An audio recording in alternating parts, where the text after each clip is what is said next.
जी महाराज की तरफ पंकज जी महाराज से बात करें। महाराज जी आप अमेठी जनपद से रहते हैं, काफी प्रांगण में कैसा प्रोग्राम हुआ है? ये 108 दिवसीय आध्यात्मिक जन जागरण का अमेठी जनपद के अंतर्गत हो रहा है। इस कार्यक्रम का उद्देश्य लोगों को शाकाहार की प्रति प्रेरित करना, क्योंकि हमारे गुरु महाराज परम बाबा जयदेव जी महाराज ने एक अच्छे समाज के निर्माण के लिए किया। बाबा जयदेव जी महाराज के संदेशों को जन जन के बीच में पहुँचाने के लिए आवाम जनमानस के बीच में पहुंचे हुए हैं। और हम यही प्रार्थना इस काफिले के माध्यम से, सत्संग के माध्यम से अनुरोध आवाम जनता के बीच में करते हैं कि आप सभी लोग हमारी बने, देश में एक अच्छे समाज बने। अभी हमने बात करी जय गुरुदेव महाराज के उत्तराधिकारी पंकज जी महाराज से, जिन्होंने इस प्रोग्राम के बारे में संपूर्ण जानकारी दी। उनका कहना है कि 108 दिवसीय शिविर चल रहे हैं, जिसमें जगह जगह हम जाकर अपने प्रोग्राम करते हैं, लोगों को शाकाहार अपनाने का संकल्प दिलवाते हैं। उनका कहना है जब हम शाकाहारी रहेंगे, शुद्ध रहेंगे, तभी हमारा स्वास्थ्य भी शुद्ध रहेगा। तो आप इस पूरे वीडियो पर क्या सोचते हैं? क्या जो जय गुरुदेव महाराज कर रहे हैं, जो पंकज जी महाराज कर रहे हैं, क्या इसमें आप उनका समर्थन करते हैं कि आप भी शुद्ध शाकाहार अपनाएंगे? क्या छोड़ेंगे मदिरा मांस और गुटखा मसाला? और जहाँ जीव को ले चिपकाई, वहाँ लोहे के खंभे अग्नि से धड़क धड़क कर लाल हो रहे। ऐसे छोटे जीवों को उन खंभों में चिपकाया जाता है। जीव हाय हाय करके तड़पता है। तड़प तड़प जीव जुल्म बुखारी, और तपत खम्भ दुख उपजे भारी। असहनीय वेदना होती है, असहनीय दुख दर्द होता, जीव वहां रोता और चिल्लाता रहता। तुम्हारी आवाज सुनने वाला नहीं, कोई तुम्हारी दर्द भरी पुकार को सुनने वाला नहीं। अरे महात्मा कहते हैं कि भाई नर के अनेक और हैं, कहाँ लग कहूं बखान, दुख भोगते यह जीव जो जाने जो भोग समान।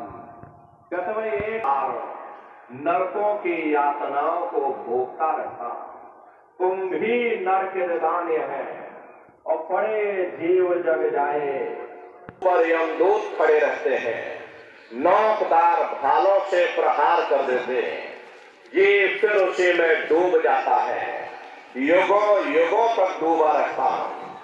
तुम भी नर्क कल्प लो वासा, और मुख में नर्क नाक में श्वासा। कल्प लो वासा, अंडज पिंडज उपमज स्थावन, ये 4 खाने होती हैं।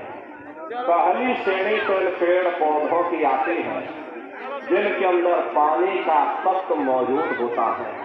कभी ये भी प्रेमी भाई बहनों, ये 4 खाने हैं, इनकी अलग अलग कुल 84 लाख योनियां इनमें बटी होती है। अब आप पेड़ पौधों को देखिएगा तो आम का पेड़ अलग है, नीम का पेड़ अलग है, पीपल का पेड़ अलग है। ऐसे ही अलग अलग प्रजातियों के कीड़े मकोड़े, अलग अलग प्रजातियों के पशु पंछी, कुल मिलाकर 84 लाख योनियां हैं। हम दुनिया के जीव नरकों की यातनाओं को, लेकिन देखो जानवरों को, क्या गर्मी, क्या सर्दी, क्या बरसात, एक एक रोटी के टुकड़े के लिए बेचारे दर बदर रोड पर भटकते रहते हैं।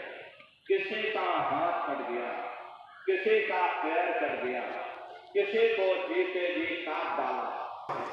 कुछ बोल नहीं पाते हैं, कुछ बता नहीं पाते हैं। हम लोगों के में सिर्फ रोते और चिल्लाते रहते हैं। माता बिट्टू होते थे, अपनी माँ की पेट से नीचे नहीं पड़ते।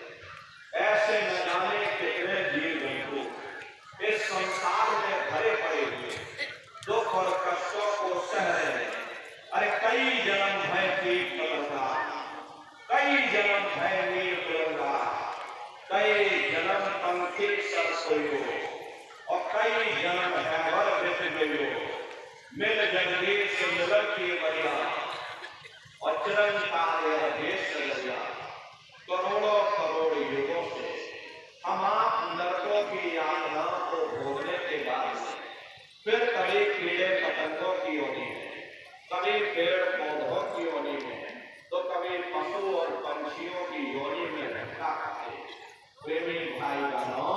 84 लाख योनियों की सबसे जो आखिरी योनि होती है वो गाय और बैल की योनि होती है।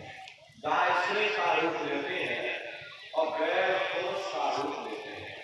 ये 84 लाख योनियों की सबसे आखिरी योनि यानी कि अंतिम पायदान होता है।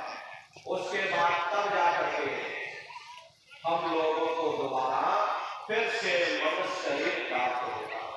इसीलिए कहा गया है कि वह बड़े भाग्य मनुष्य पद पाया और कोटि जन्म जब धक्का खाया, कोटान कोट जन्म जन्मांतरों तक अलग अलग योनियों में भटकने के बाद तब बड़े सौभाग्य से हम लोगों को ये मनुष्य शरीर प्राप्त हुआ।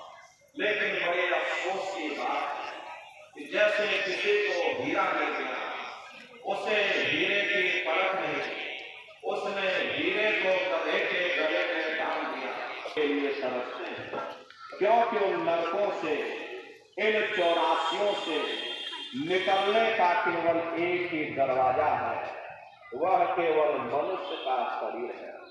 इसी मनुष्य रूपी मंदिर में बैठ करके हम उस परमात्मा की भक्ति कर सकते हैं।